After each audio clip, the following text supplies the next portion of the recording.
Labor Day is behind us, Wendy. That means some difficult conversations need to be had and some tough decisions made here. And Speaker McCarthy is standing in front of this whole thing, wondering how many members he can count on right now. Yes, is Washington in just a foregone shutdown mode?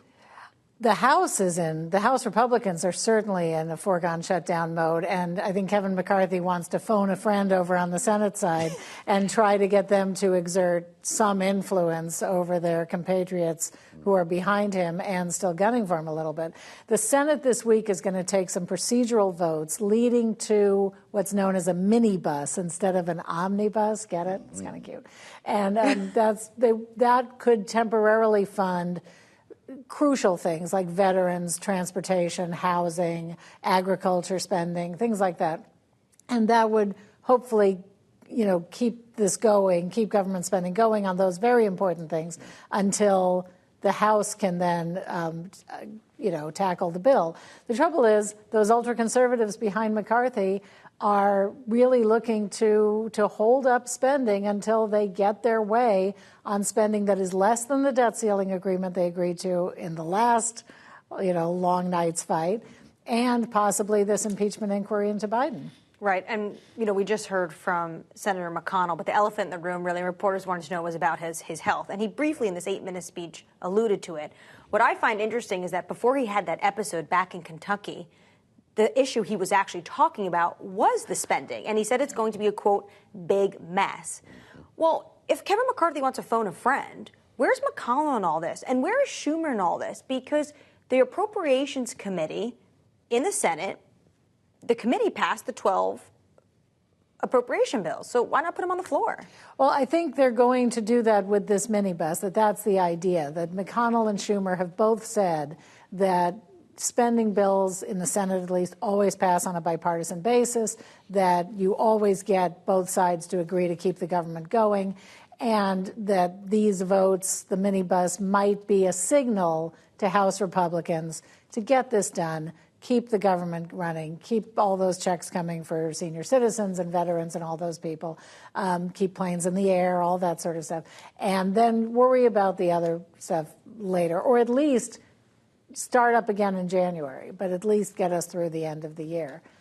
A lot of them are saying they want to take a stand and shut down the government, and they don't care. What McCarthy and McConnell should be afraid of, though, is that voters reacting to that. Yeah, right. Mitch McConnell's office, by the way, did release a letter from the attending physician of the Capitol. And it is important to update the story. We talked about it a bit last week while there were a lot of things in question. Quote, there is no evidence you have a seizure disorder or that you experienced a stroke, TIA, or movement disorders such as Parkinson's disease. The doctor says there are no changes recommended in treatment protocols as you continue to recover from your March fall. Remembering he had a concussion when that happened, Annmarie, they're really going out of their way to show that this is a recovery, not something new that he's suffering from. Yeah, absolutely. On top of all of this, it's not just the spending for the fiscal year. They're also debating this spending package, this supplemental spending package, $40 billion. Some of it's going to Ukraine, some of it's going to disaster relief. Nick, I want to get you involved in here because part of that money would go to Ukraine. The White House really wants to push that through. At the same time, there's a lot of House Republicans have a lot of issues about attaching this together. Right. I mean, this is the big issue that the administration faces for the next few months on Ukraine. The administration has been all in, obviously, on supporting Vladimir Zelensky and the push to repel the Russians. The Ukrainian counteroffensive has not had a ton of success. And now you have this looming issue of, well, is the U.S. going to be committed to Ukraine in the long haul? I mean, if Donald Trump or whoever the Republican nominee wins in 2024, 2025 is just around the corner, and Ukraine is saying this thing is going to go for as long as it takes. The Russians are not budging.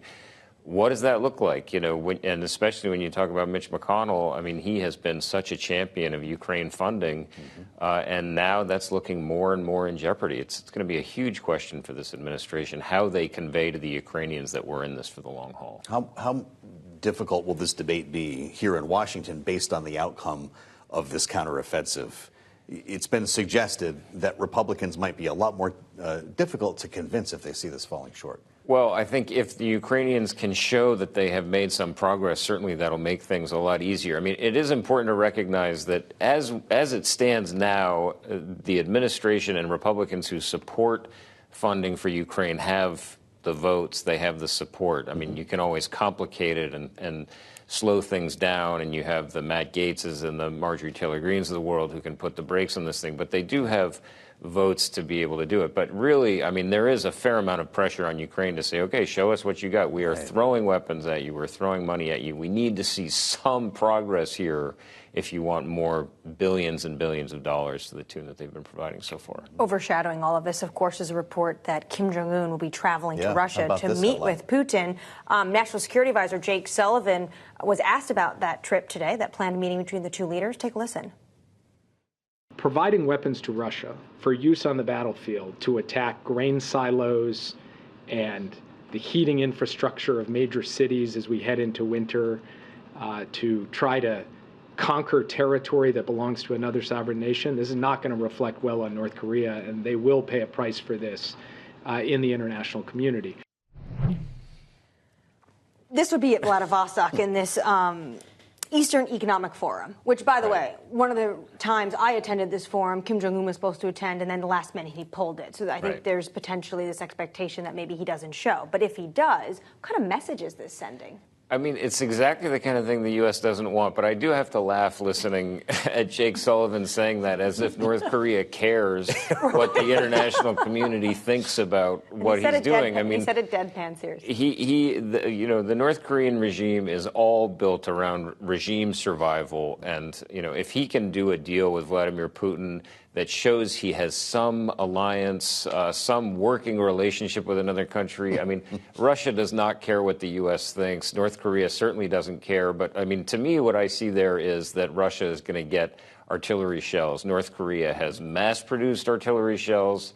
They have artillery pieces lined up with the border with South Korea. Russia needs artillery shells, and they are. So to what extent does this smack of desperation on Vladimir Putin's part? I mean, that's all we're talking. Here we are trying to keep sensitive AI out of the hands of China, and Vladimir Putin is just trying to get some artillery shells here. Well, I mean, but artillery is how this war is being won or lost with Ukraine. So, this will provide a crucial. I mean, yes, you look at Vladimir Putin and you say, okay, he's making some pretty unholy alliances here. Not that that's necessarily something new, but at the same time, again, the U.S. has so little leverage over either North Korea or Russia because those countries are so heavily sanctioned as it is.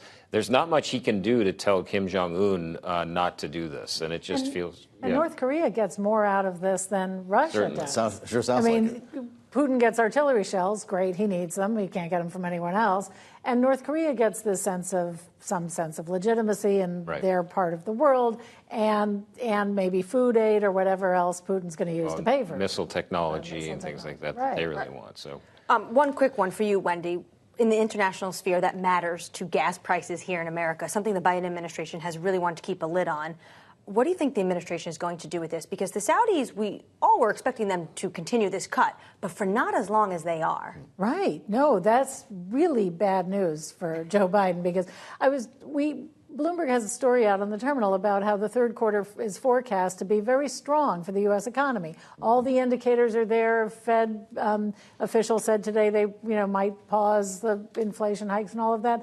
But no American voter is going to pay one whit of attention to that if they're paying $4.50 at the pump. Right. Now they're going back to school and driving the kids back and forth and doing all the things that Americans do in their cars. And if that is expensive, it's bad news politically. What can they do about it? I don't know, honestly, what he can do about it. Maybe they'll come up with something at the G20, but it's not, there's nothing imminent on the horizon. It has turned out to be